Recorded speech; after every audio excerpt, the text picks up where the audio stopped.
रिश्वतखोर बहू। ये क्या बात हुई? तुझे पता भी है तो क्या बोल रही है बहू? एकदम सही बोल रही हूँ। अगर आपको मुझसे अपनी इन ऐंठन भरे घुटनों की मालिश करानी है तो मुझे वो देना पड़ेगा जो मैं मांग रही हूँ। एक हाथ दो और दूसरे हाथ लो, सिंपल। बहू हूँ, इसका मतलब ये नहीं कि नौकरानियों की तरह काम करूँ। ये है अमृता और उसकी सास रेखा। अमृता एक नई नवेली बहू है जिसकी शादी कुछ दिनों पहले ही रेखा के बेटे माधव के साथ हुई है। वैसे तो अमृता दिल की बहुत अच्छी है, लेकिन वो कहते हैं ना कि खून का रंग तो दिखता ही है। बस वही डॉन की बेटी होने का रंग यहाँ अमृता में भी दिख रहा है, जो है रिश्वत लेना। जी हाँ, काम चाहे कितना भी छोटा या कितना भी बड़ा क्यों ना हो, हमारी अमृता बहू बिना रिश्वत लिए कुछ नहीं करती। चलिए देखते हैं आगे इनके साथ और क्या क्या होता है। रेखा और अमृता को लड़ते देख ससुर प्रेमचंद वहां आता है और कहता है, अरे क्या हुआ? काहे इतना तिल मिला रही हो रेखा? अरे कुछ बोलोगी भी या कानों में हड़ताल हो रखी है तुम दोनों के? देखिए ना पापा जी, माँ जी ने मुझे कहा कि मैं उनके घुटनों की मालिश कर दूं, लेकिन उसके बदले में माँ जी मुझे वो हीरो वाला पुश्तैनी हार देने से इनकार कर रही हैं। क्या? घुटनों की मालिश के लिए हीरो का पुश्तैनी हार कौन मांगता है बहू? पापा जी, आपको तो पता ही है ना, आपकी बहू कितनी सयानी है, हर कोई भी काम फ्री में नहीं करती। और अब शेखावत खानदान का आटा तो इतना भी गीला नहीं है कि अपनी बहू को हार ना दे पाए। क्यों माय डियर माँ जी? देखा आपने प्रेमचंद जी, ये अब मुझसे पुश्तैनी हार मांग रही है, कल को पूरा घर मांग लेगी। अरे जा जा, मैं खुद कर लूंगी अपनी मालिश। ठीक है, मुझे क्या। एंजॉय योर मालिश टाइम माँ जी। रात में जब पति महादेव दफ्तर से लौटकर घर आते हैं तभी कमरे में, अमू सुनो ना, मेरा वो लाल रंग का जो शर्ट है ना वो धो दो ना प्लीज। एक्चुअली कल मेरी एक इम्पॉर्टेंट इंटरनेशनल क्लाइंट के साथ मीटिंग है, बहुत बड़ी डील का ऑफर है, इसलिए मैं अपनी उस लकी शर्ट को पहनकर जाना चाहता हूँ। अभी धो दो, रात भर में तो सूखी जाएगी, फिर कल अच्छे से कड़क वाली इस्त्री कर देना अपने शुभ शुभ हाथों से। जी नहीं, मैं ये सब ऐसे ही नहीं करने वाली। अगर काम करवाना है तो मेरी एक शर्त है। अरे यार, तुम और तुम्हारी शर्तें, बोलो क्या है? आपको मुझे 10 मनीष मल्होत्रा डिजाइनर की साड़ियां दिलानी होगी। 2 हफ्तों में मेरी स्वीट हार्ट फ्रेंड बिल्लो रानी की शादी है। मैं वहां डिजाइनर साड़ी पहनकर जाऊंगी और सब कुछ जला दूंगी। माधव अपनी बीवी की बात सुनकर हैरान परेशान अपने सर पर हाथ रखकर बैठ जाता है। अरे तुम बीवी हो या आफत? तुम्हारे दिमाग में जंग लग गया है क्या? देखो इतने सारे पैसे नहीं है मेरे पास। तुम्हारी याददाश्त तो जगह पर है ना माधव, भूल गए? मैं एक डॉन की बेटी हूँ। अगर तुमने मेरे कहे मुताबिक काम नहीं किया तो तुम्हारे लाल शर्ट को दूर ही रखो, मेरे पापा तुम्हें ही लाल कर डालेंगे। ठीक है, चलो अब ज्यादा मत डराओ, तुम्हें जो चाहेगा मिल जाएगा। अब ये डर और रिश्वत का सिलसिला यूं ही चलता रहता है और इसी तरह समय बीतता रहता है।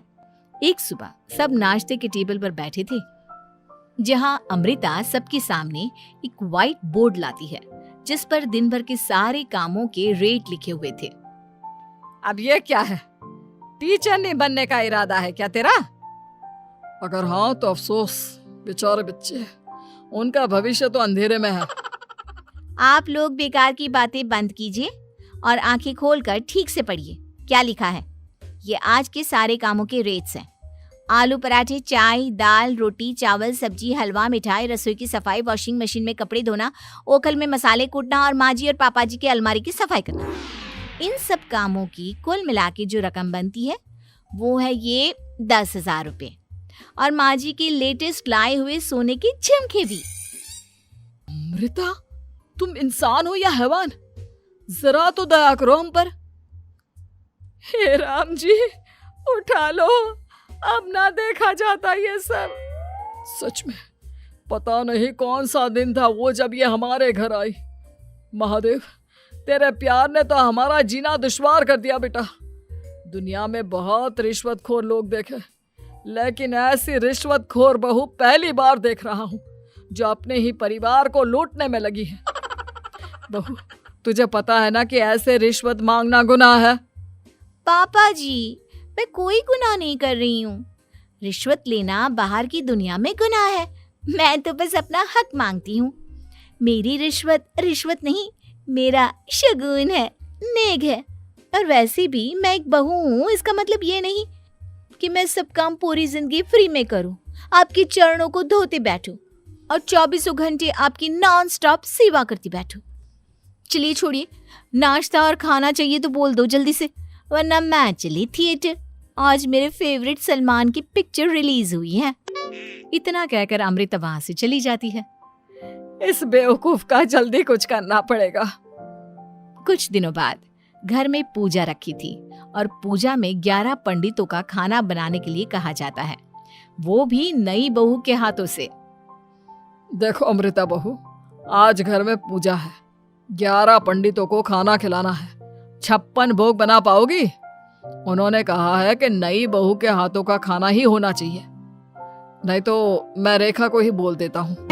ओ कम ऑन पापा जी, खाना तो मैंने फ्री फंड में अपने घर में भी कभी ना बनाया, तो अब आपको क्या लगा कि पूजा का नाम लेकर आप मुझे अपनी झांसी में फंसा लोगे? अरे कल मुही, बस अब बस, पहले सुन भी ले क्या कह रहे हैं हम। तुम्हें जितने पैसे चाहिए, जितने तोहफे चाहिए, सब ले लेना, बस पूजा पाठ में कोई बाधा नहीं आनी चाहिए। ओहो, ये हुई ना समझदारी वाली बात। ठीक है, अब आप लोग निश्चिंत रहिए, मैं ऐसा खाना बनाऊंगी कि उन 11 पंडितों की 11 पुश्तें भी मेरे खाने के स्वाद को याद रखेंगी।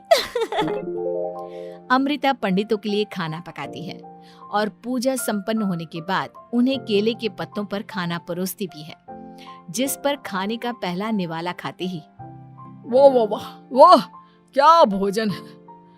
हम इतनी जगहों पर जाते हैं, लेकिन इतना अच्छा स्वाद तो काफी मुश्किल से चखने मिलता है। रेखा जी, प्रेमचंद भाई साहब, आप लोग सच में भाग्यवान हो कि आपको इतनी सर्वगुण संपन्न बहू मिली है, जिसके हाथों में साक्षात माँ अन्नपूर्णा विराजती है। सर्वगुण संपन्न, सबको संपन्न कर देगी यह खूंखार औरत। कुंडली मार कर बैठ गई है मेरे बेचारे बेटे के जीवन में। एक मिनट, अरे ये बात मेरे इस बूढ़े दिमाग में पहले कैसे नहीं आई? इस अमृता की बच्ची को मैं अपने घर से बाहर कैसे निकालूं? इसका उपाय तो पंडित जी के पास जरूर रहेगा। रेखा अगले दिन पंडित जी के पास जाकर उन्हें अमृता के बारे में सब कुछ बता देती है, जिसे सुन पंडित जी भी परेशान हो जाते हैं।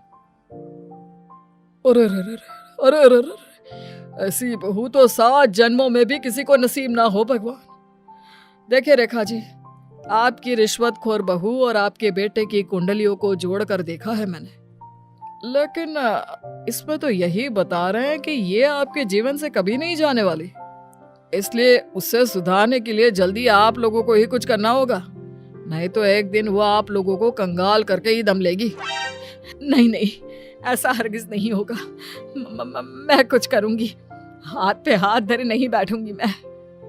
वहीं घर पर अमृता को ये पता चल जाता है कि उसकी सास रेखा पंडित जी के पास उसकी और महादेव की कुंडलियां लेकर गई थी, और इस पर जब रेखा घर लौटती है तब वाह माँ जी वाह, बहुत ही ज्यादा सयानी निकली आप तो। लेकिन मैं आपको एक बात बताना चाहती हूँ कि मेरी और महादेव की कुंडलियां जोड़कर पूजा पाठ और हवन करके भी कुछ नहीं मिलेगा, क्योंकि मैं ऐसी बला हूं जो आप सबकी जिंदगियों से अब कभी नहीं टलने वाली, फिर चाहे आप कितने भी टोटके हवन या उपाय कर लें। तो खुद को समझती क्या है रे बदतमीज, तुझसे बात करना तो दूर, मुझे तो तेरी शक्ल देखना भी नहीं पसंद। अब सास बहू के बीच एक अनकहा सा युद्ध छिड़ जाता है। दिन बीतने लगते हैं, लेकिन एक दिन अचानक रेखा की तबीयत हद से ज्यादा खराब हो जाती है और उसे सांस लेने में भी काफी दिक्कत और परेशानी महसूस होती है। जब उसे डॉक्टर के पास ले जाया जाता है तब डॉक्टर चेकअप करके कहते हैं, देखिए, मैंने सारे टेस्ट करके देख लिए हैं और रिपोर्ट्स को क्रॉस चेक करके ये पता चला है कि रेखा जी को गंभीर दिल की बीमारी है। उनके फेफड़ों में भी काफी सूजन आ गई है। उनका जल्द से जल्द ऑपरेशन करना होगा, वरना आई एम सॉरी टू से उन्हें बचाना मुश्किल हो जाएगा। ये खबर सुनकर प्रेमचंद और माधव दोनों हक्का बक्का रह जाते हैं। लेकिन डॉक्टर साहब, कितने पैसे लगेंगे ऑपरेशन के लिए? और उसके बाद रेखा पूरी तरह ठीक तो हो जाएगी ना? जी हाँ, इस ऑपरेशन के बाद वो बिल्कुल ठीक हो जाएंगे, लेकिन वो तभी हो सकता है जब ऑपरेशन टाइम से हो पाएगा।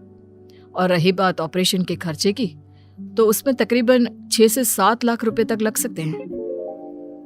जहां एक तरह सब रेखा की तबीयत और ऑपरेशन को लेकर परेशान होते हैं, वहीं घर पर रेखा को बिस्तर पर देखकर भी अमृता के अंदर जरा भी दया नहीं आती। ओ माँ जी, ये अपना फालतू का मेलोड्रामा बंद कीजिए ना आप। मुझे पता है आपको मुझे रिश्वत नहीं देनी है और घर के सारे काम मुझसे मुफ्त में करवाने हैं, इसीलिए आप ये सब कर रही हो ना। सीरियसली अमृता, ऐसे हालात में तुम ऐसी बातें कैसे कर सकती हो? हम यहाँ परेशान हैं कि ऑपरेशन कैसे कराएंगे, बैंक में इतने पैसे भी नहीं है, और तुम माँ को ताने सुना रही हो। अरे अमृता बहू, मैं भला ढोंग क्यों करूंगी? हम 6 से 7 लाख का बंदोबस्त कैसे करेंगे? करेंगे पापा, कैसे भी करेंगे।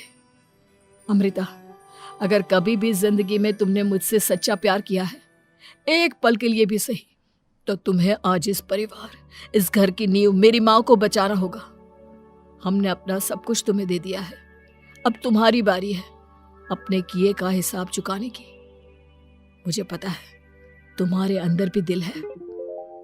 अमृता बिना कुछ कहे वहां से चली जाती है और अपने कमरे में जाकर वो अलमारी में से अपनी माँ की तस्वीर को निकालकर अपने सीने से लगाती है और भावुक हो जाती है।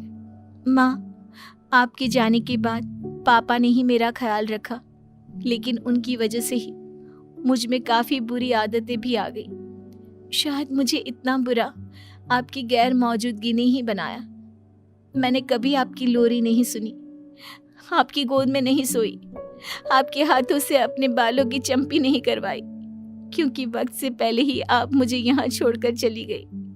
लेकिन अब मैंने जितना भी इस घर से लिया है, उतना सूद समेत चुकाने की बारी आ गई है। अब मैं अपने रहते अपने प्यार को भी उसी दर्द से नहीं गुजरने दे सकती जो मैंने आपके नहीं होने से सहा है। अमृता तुरंत ही अपने सारे पैसे और गहने माधव को लौटा देती है और रेखा का ऑपरेशन किया जाता है। रेखा ठीक हो जाती है और जब घर आती है तब अमृता दरवाजे पर आरती की थाली लिए खड़ी होती है। वेलकम होम माँ जी, आई मिस्ड यू। पता है कितने दिनों से किसी के भी साथ लड़ाई नहीं की थी मैंने, और ना ही किसी से रिश्वत मिली मुझे। क्या? हमें तो लगा था कि तेरी अकल ठिकाने आ गई है, लेकिन तू तो अभी भी जैसी की तैसी ही है। माँ जी, पूरी बात तो सुनिए। हाँ, ये सच है कि मैं रिश्वत लिए बिना नहीं रह सकती लेकिन अब ना मेरी रिश्वत बदल गई है। अब मुझे हर काम के बदले झप्पी, अपनापन, प्यार और अपनी इस माँ का दुलार चाहिए ये सब तो हम तुझे भर भर के दे सकते हैं बेटा। पूरा घर एक साथ अमृता को जोर की झप्पी देता है और सब हंसते मुस्कुराते घर के अंदर चले जाते हैं।